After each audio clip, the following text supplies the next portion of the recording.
fifth inning, you guys kind of got challenged to kind of keep piling onto your lead. What was that conversation like in the dugout? Yeah, it was honestly all led by Mercer.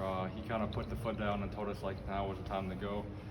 We kind of fed off his energy. I think Bobby leads that inning off with a single, and maybe Jesse gets another hit or something like that. But I know we strung a couple hits together, and next thing you know, like once we get going, we're pretty dynamic. You got Bobby and Hunter down there with me, and it's a lot of motivation to bring up the bottom. Trying to be those older guys and get it back to the top and get it rolling. So as you can see, once we got going, that big inning there, it was really awesome to watch. You touched on it, but what's it like being in a lineup where there really isn't like a bright spot or it's so deep, and sometimes you're towards the bottom of the lineup, but it doesn't really matter because everyone around you can hit. You're exactly right. It's pretty amazing to be in such a lineup that's like challenging every day just to get in it. But once you're in it, really you gotta know you belong. I think me, Hunter, and Bobby, kind of as the older guys toward the bottom, kind of like taking that and like we're gonna be the best 6, 7, 8, 7, 8, 9 that we can. And let those guys in the front keep doing what they're doing. And if we, move up or move down, it's no different. We could be batting fourth or we could be batting eighth. It doesn't matter. We're going to go out there and give the best that we can. Seems like at the beginning of the season, some guys in the lineup at different times would produce, and now that's sort of changed where the entire lineup is producing as one. Has there been any adjustments that you've seen recently that has sort of led to that unity? I think a lot of it had to start with myself. When I tend to produce and stuff like that, get on base, a lot of good things happen. So once I kind of got going and stuff like that, it helped out a lot. I think Bobby obviously bringing great at bats. Josh Pine with some awesome ABs today, the huge double in that big inning, I believe. I think we really feed off each other really, really well. We give great insight on what we're seeing at the plate. We're all kind of mature. We all got a lot of at bats last year. Brian, Devin, and Cerny here doing an awesome job. But we work with each other super, super well because we're in it together, so that's awesome. How much do you model your game? In a lot of ways, you remind me of Kyle Schwarber. You're both catchers. You're both well built with a lot of power to go very far. Obviously, you've both played at IU. How much do you model and look up to him as a player when you hit those long home runs? Yeah, obviously when I first came here, that was like the big thing I talked to Mercer about was like, let's be the next Kyle Schwarber. And I was like, why not? It's a great place to be that. I think last year he tweeted at me, which was pretty cool. But it's pretty cool. I mean, it's a great example. Like, why not be like Kyle Schwarber? The guy's a similar position, got a similar hitting philosophy, stuff like that. Great guy to look up to, and I'm sure he's an awesome guy off the field. What does it say about your lineup that whenever you guys seem to fall down, your response is almost instantaneous to kind of reclaim the lead, reclaim advantage? Kind of what I hit on earlier is like we give great. If I go up to the plate, I kind of have a good idea because I've got Devin, Carter in front of me. Those left-handed hitters are able to see, tell me what they see. Phil obviously at the top as well. And the righties as well. They can communicate, what they're seeing, what they're feeling at the plate. And it's great going up to the plate, kind of having like a plan. Before the home run, the first game, Hunter Jesse faced that guy the day before and I hadn't.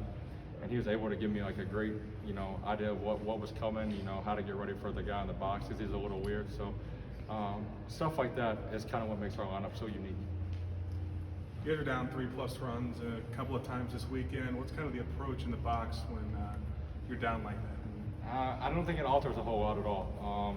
We just kind of keep chipping away. We know, we're one swing away from, obviously that's kind of what we're known for, is we're always one swing away from really being right back into the game. But as you can see, when we put at-bats together, guys draw huge walks when they're in 2-strike counts, hit balls hard, make the defense make plays, take extra bases, stolen bases, stuff like that. That's what really makes our offense so good, and us have the ability to come back when we're down. You connect on that swing, and that ball flies so far. What's going through your mind as you're running the bases? Yeah, I mean that's just it's a great feeling. It's a culmination of a lot of work. Obviously I didn't get off to the start I wanted to, but really like getting back to what makes me a good hitter. That stuff, it's a culmination of all the hard work. That's a great feeling. But it's also like good knowing that I did it for we're back in the lead now, so we get the lead back, and we go out there and shut the game down. That's the best feeling is now that we're in control of the game again, and we can kind of do our own thing. The pitchers had a couple of struggle periods over the course of the weekend. You got to catch 2 of those games. Kind of what is your conversations when you have to go out there and kind of calm a guy down when maybe he's losing the zone? Right. It's a little different when you go out there and calm Ben Siler down than when you go out there and calm, like a guy like Rosdorf down. That 4 years of experience it helps a whole lot. So it's really not as bad as it's really nothing too crazy. I go out there and tell them that we got their back, and the defense is going to take care of them, and we kind of get a plan together for how we're going to attack the hitter. And the pitchers are really competitive. That's what makes this pitching staff so good. As you can see this year compared to last year, our guys are competitive. They're in the zone. and they want to be out there. You know, it's like a guy like Hayden toward the end of the game hasn't pitched a whole lot, hasn't done as much as he wanted to, and he comes in and really nails it down. And that's kind of like what our team MO is about. It's like, you know, you may not be in there right now, you may not be doing what you want to, but when you're called, it's like it's time to go. And you know, that was a great example. On that home run, you showed so much joy in rounding third base. Just what did that swing really mean to you, and how does the energy like that affect the team in a 3-game sweep? No, I think it's an awesome experience, obviously for me, but it's awesome for the team to kind of enjoy that moment together. I think you kind of felt that same energy, kind of fire from us in that last game and the second game, that doubleheader, that big inning we had. You could kind of feel like you know what's coming, and obviously, you know, we all put it together, and it was a great event. Mercer said that last year, the beginning of the season was a little bit hard to get through. So far in this young season, I mean, it's been pretty much the opposite. What's changed? What's been, you know, the key to this, you know, great run? Yeah, I think early, you know, offensively we weren't doing exactly what we wanted to do, but it really wasn't that much different than last year. You know, we were producing good at bats, 10 balls hard and stuff like that. And now we're starting to get some of those like results that we're looking for offensively. And you know, obviously, as the difference of last year and this year is the pitching. You know, we kind of have a team motto of 6 or less when it comes to defense. We kind of pride ourselves as a team oriented, you know, around defense and stuff like that because we know how good we are offensively. So the biggest difference has been, you know, really honing in on defense and the pitchers really going out there and attacking, just attack the hitters. We got such good stuff on the mound, so just attacking the hitters has really been big. Take 2 more. You guys are still undefeated at home, about almost halfway through the season now in the Big Ten play. What are kind of the advantages of being at home, and how has it helped you guys? I mean, it's always nice to sleep in your bed when you're at home, but just getting in here early, getting the chance to get all of our swings and do our routines and stuff like that, that's something that's important to us. I think that carries us a long way, you know, just getting in here, really challenge yourself in the cages before the games, taking BP serious, getting to watch the video on the arms or your hitting, and just, you know, being home. There's nothing like being home. Anything else? If not, thanks, Matt. Yeah, thank you guys, we appreciate it, thank you. Luke Hayden's up next.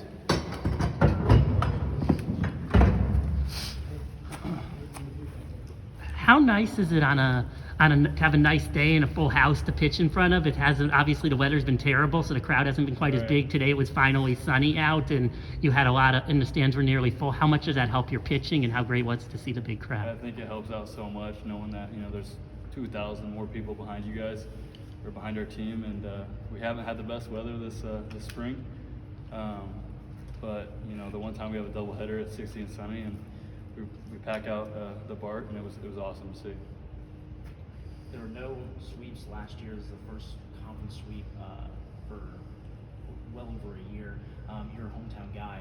What was the emotion walking off after you sealed it up? Yeah, you just kind of look around, and there's, like I said, there's a huge crowd, and and this was the first conference sweep, and looking back, this is actually the 3rd sweep in a row because we had Bellarmine, Ward State, and so it's just kind of building off those past 2 weekends, and you know, when our offense and defense are clicking together, I think we're up there in the top of the country, and I think you guys saw it this weekend, and Merce has a motto of, you know, 6 runs or less, and we were able to do that every single game this weekend, and yeah, I think it was an incredible feeling being able to sweep.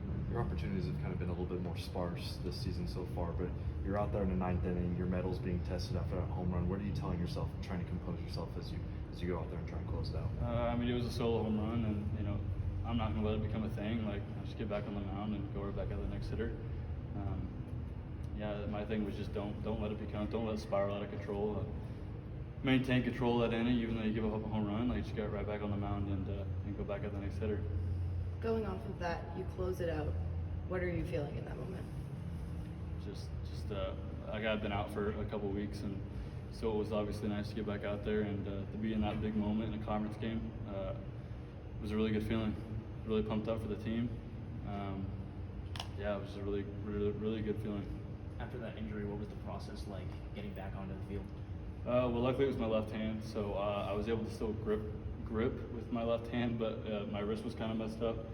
So I was in a splint for about a week and a half, but I was able to like hold a ball. So while I threw, I just held the ball to resemble kind of a glove, and so I maintained my arm through that process and was able to kind of get right back in where I left off. So really nothing changed. I put on a little bit of weight, tried to get a little velo back, and yeah, I just kept working. I knew once I got through all the imaging and knew it wasn't broke, I just knew just this weekend would be the first weekend to be available. So, yeah, I didn't get behind anything. I just kept throwing and stayed on schedule. So. Speaking of velo, you tended to actually kind of go up in velo throughout your effort today. So what are you doing to maintain your velo inning to inning? I think the weight helped a little bit. At the beginning of this year, I was about 193, and when I got to IU, I was a lot heavier than that. And so putting on a little bit more of that weight kind of helps me just maintain that a little bit. But the strength program that we have, our lower half, it's just gotten so much stronger, and it's kind of helped me maintain it as well as long tossing and all that kind of stuff. Throwing high intent more often, it just kind of helps you, and obviously keeping your pitch count down a little bit and not getting up there, that helps too. So yeah. Take a couple more. How were you able to?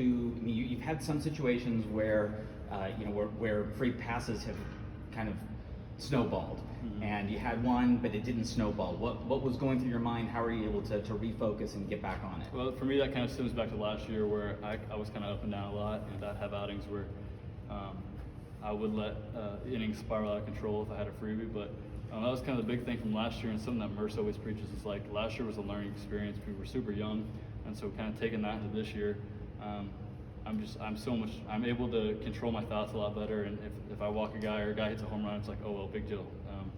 So just get right back on the next guy and don't dwell on that walk. In the final game, there's a lot of options in the bullpen. You were saying that you knew that this was the first time you'd be available in a while. Did that sort of psych you up a little bit, just having that in the back of your mind? No, I mean, obviously I was excited to get back and compete again, but I didn't really feel any crazy emotions about, like it's the first time in a couple weeks.